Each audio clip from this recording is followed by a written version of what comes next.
नमस्कार beautiful souls, कैसे हैं आप सब लोग। आई होप सभी लोग अच्छे होंगे, हेल्दी होंगे, स्वस्थ होंगे और अच्छे से अपना इनर वर्क कर रहे होंगे।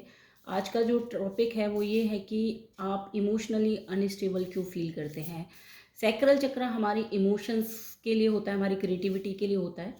तो इस पर आज हम जानने वाले हैं कि मून का क्या प्रभाव पड़ता है। मून मन का कारक होता है, चंद्रमा। और हम पेटल बाई पेटल ये जानने वाले हैं कि चंद्रमा का हर सैक्रल चक्र पर क्या प्रभाव पड़ रहा है। तो ये रीडिंग जनरल है, कलेक्टिव है, टाइमलेस है।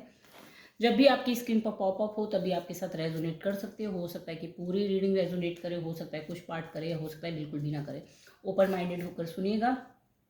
जब तक मैं कार्ड्स को सफल कर रही हूँ, आप चाहे तो वीडियो को लाइक कर सकते हैं फॉर एनर्जी एक्सचेंज, कमेंट कर सकते हैं, क्लेम कर सकते हैं पॉजिटिव एनर्जी को, आपके लेसन्स को वीडियो में, और चैनल को सब्सक्राइब कर सकते हैं अगर आप चक्रा वाई चक्रा, हर चक्रा में पेटल वाई पेटल जानना चाहते हैं कि मून का क्या इफेक्ट पड़ रहा है। तो वही साइकिल चक्रा में होती है 6 पेटल्स, और हम ये जानने वाले हैं कि 6 पेटल्स में क्या असर हो रहा है मून का। क्या मून हमारा क्या इन्हेंस कर देता है। जब भी न्यू मून आता है या फुल मून आता है तो हम किस तरह से बिहेव करने लगते हैं अचानक ही। कभी कभी बहुत ज़्यादा हैवी पर्जिंग होती है, हम रोना स्टार्ट कर देते हैं।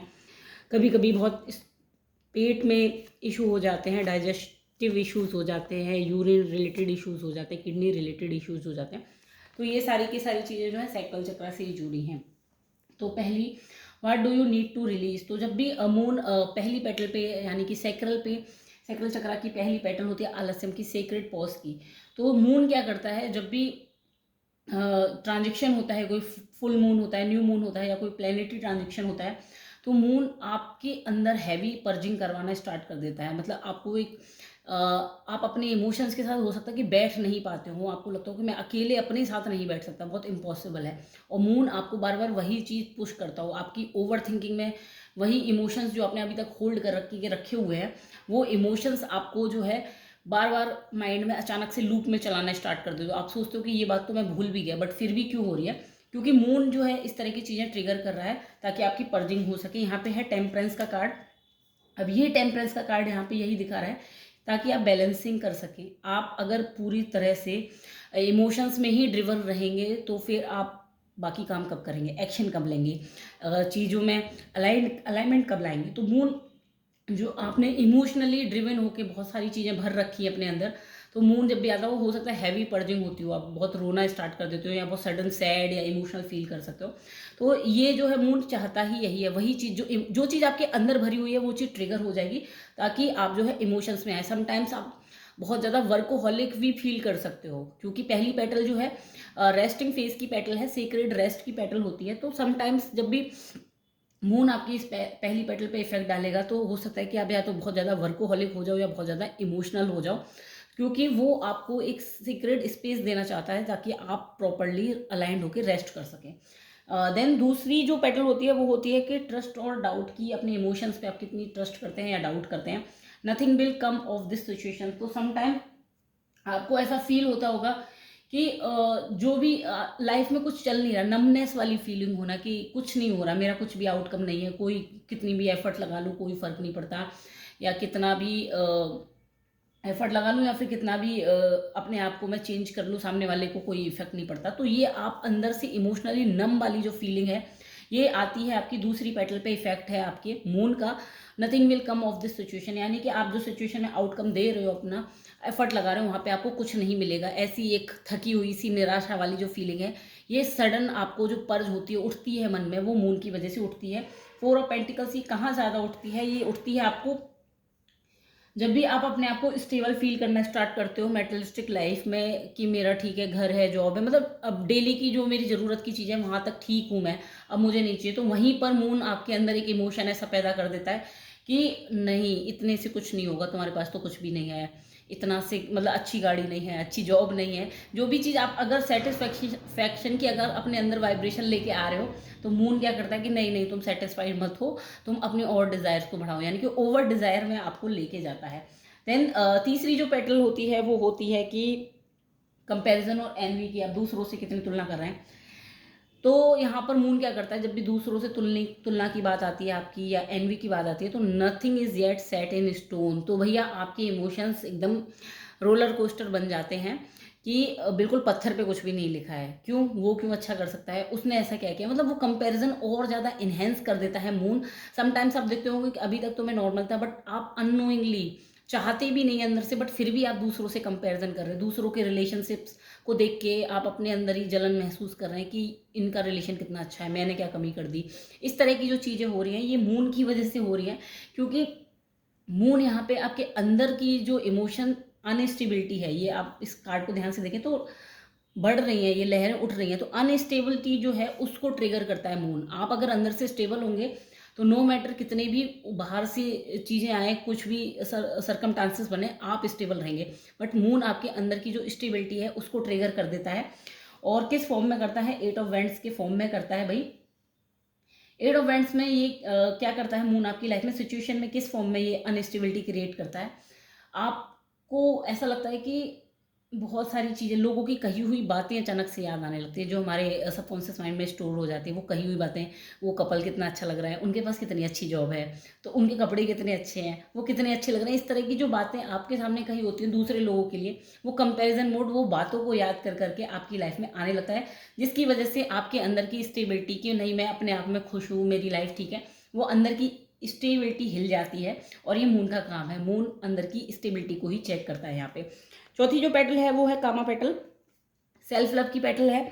इमोशनल और क्रिएटिविटी और प्लेजर की पेटल है, कि आप अपने इमोशंस को क्रिएटिविटी में और कितने अच्छे से ढालते हो। तो होल्ड योर विजन। तो मून क्या करता है आपको, जब भी कोई अपनी इमोशंस को, जैसे मान लीजिए किसी को अपने पेन को एक्सप्रेस करने के लिए पोएम लिखना पसंद है, या पॉडकास्ट करना पसंद है, या बुक लिखना पसंद है, या पेंटिंग, डांसिंग, इस तरह की कोई चीज़ है, तो मून वहाँ में क्या करता है, आपको अंदर अंदर थॉट तो देगा कि आप ऐसा कर लो, ऐसा कर लो, ऐसा कर लो, बट आप एक्शन नहीं ले पाएंगे।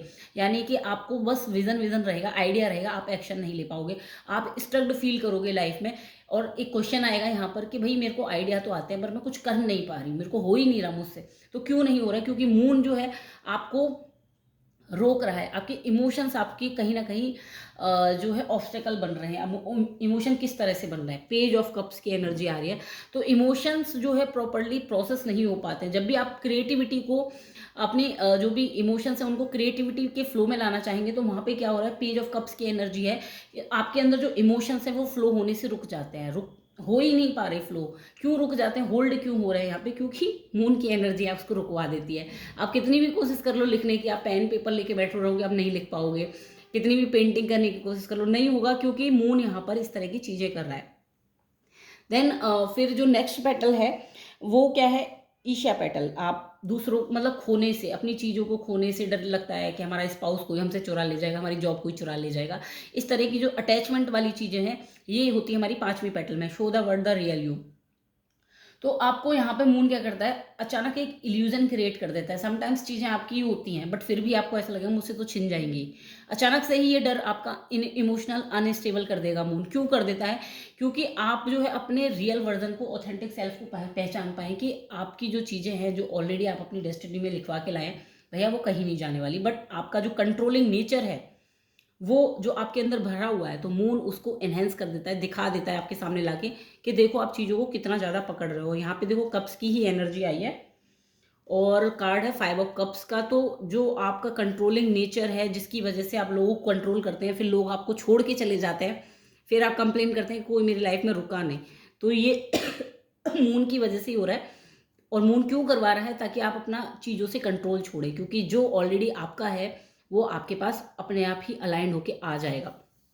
5 ऑफ कप्स यही कह रहा है कि बिल्कुल टूटा हुआ सा, कि भाई सब कुछ मेरा छूट के चला गया। तो जब भी इमोशनली आप बहुत ज़्यादा कंट्रोल करने की चीज़ों को कोशिश करेंगे, तो चीज़ें आपके हाथ से निकल जाएंगी। देन नेक्स्ट कार्ड जो है, नेक्स्ट पेटल होती है मदर पेटल, यानी कि प्राइड एंड सेल्फ इमेज की। आप खुद को कितना सेल्फ रिस्पेक्ट करते हैं या ईगो सेल्फ में चले जाते हैं। तो मेडिटेट एंड कंटेम्पलेट। तो आपको यहाँ पर एक बैलेंसिंग का मैसेज देता है। कभी कभी आपका ईगो सेल्फ इतना हाई हो जाता है कि आप हर चीज़ को ईगो में देखने लगते हैं, मैं ही सब कुछ हूँ। अहम ब्रह्मास्मि को एक्चुअल में ईगो सेल्फ में ले जाते हैं कि मैं ही करूँगा तो होगा। बट दूसरी साइड क्या होता है, कभी कभी फिर ये भी इमोशन ट्रिगर हो जाता है, या तो मैं ही करूँगा या फिर मैं कुछ नहीं कर सकता। ये दो इमोशंस में आप जगल करते रहते हैं। और मून क्यों आपको बार बार इस तरह की सिचुएशन में डालता है कि आप जगल करते रहते हैं, ताकि जो है आप समझ पाएँ कि आपको यहाँ पे बैलेंस क्रिएट करना है। दोनों तरफ बैलेंस क्रिएट करेंगे तो जो है आपकी लाइफ में जो है मून की एनर्जी का इफेक्ट सिखाना ही यही चाहता है कि आप बैलेंस क्रिएट करें। सिचुएशन किस सिचुएशन में सबसे ज़्यादा होता है? किंग ऑफ पेंटिकल्स की। तो भाई मेटलिस्टिक चीज़ों में बहुत ज़्यादा आपको लगता है कि मैं जो मांगूँ मेरे को मिलना चाहिए, मेरी डिज़ायर्स पूरी होनी चाहिए। यहाँ पर आपकी जब डिज़ायर्स पूरी नहीं होती तो आप बहुत ज़्यादा डिस्टर्ब हो जाते हैं, सेल्फ डाउट में चले जाते हैं कि मैं कुछ क्रिएट नहीं कर पा रहा, मेरी मैनिफेस्टेशन काम नहीं आ रही है। और जब क्रिएट हो जाती है तो कहते हैं अरे अपनी तो सारी होती है, मैं तो जो चाहे वो क्रिएट कर सकता हूँ। तो ये सिचुएशन बन जाती है। ओवरऑल सैक्रल चक्र की क्या कंडीशन बन रही है, चलिए देखते हैं। कॉन्फिडेंस योर की टू सक्सेस।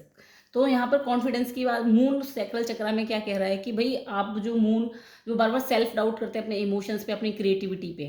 हालांकि सेल्फ डाउट यहाँ पे सोलर प्लेक्सस चक्र में होता है अपनी वर्थ पे, बट यहाँ पर आप अपने इमोशंस पे, अपनी क्रिएटिविटी पे ही डाउट कर रहे हैं। तो जो है कहीं ना कहीं वो सेल्फ वर्थ की ही इशू आ रही है, बट वो इशू कहाँ से आ रहा है? वो आपके इमोशनली जो स्टक्ड हैं चीज़ों में, अनस्टेबल हैं, इस वजह से आपको लग रहा है कि मैं इमोशनली स्टेबल इंसान नहीं हूँ। और आपको देखो यहाँ पे 3 ऑफ पेंटिकल्स की भी एनर्जी आ गई। अब ये 3 ऑफ पेंटिकल्स क्या कर रहे हैं? ये तीनों अलग अलग डायरेक्शन में जा रहे हैं, ठीक है। माइंड बॉडी एंड सोल तीनों अलग ही निकले हुए हैं। कोई माइंड बॉडी सोल में भी नहीं कहूँगी मैं, यहाँ पे ये कहूँगी कि आप 3 तरह की चीज़ों में जगल कर रहे हैं। यानी कि बेसिक नीड रोटी कपड़ा और मकान, इन्हीं चीज़ों में जगल करते हुए जा रहे हैं। अंदर की जो चीज़ें होती हैं अपनी इनर हीलिंग की, अलाइनमेंट की, वो चीज़ों को आप कहीं ना कहीं मिस कर रहे हैं।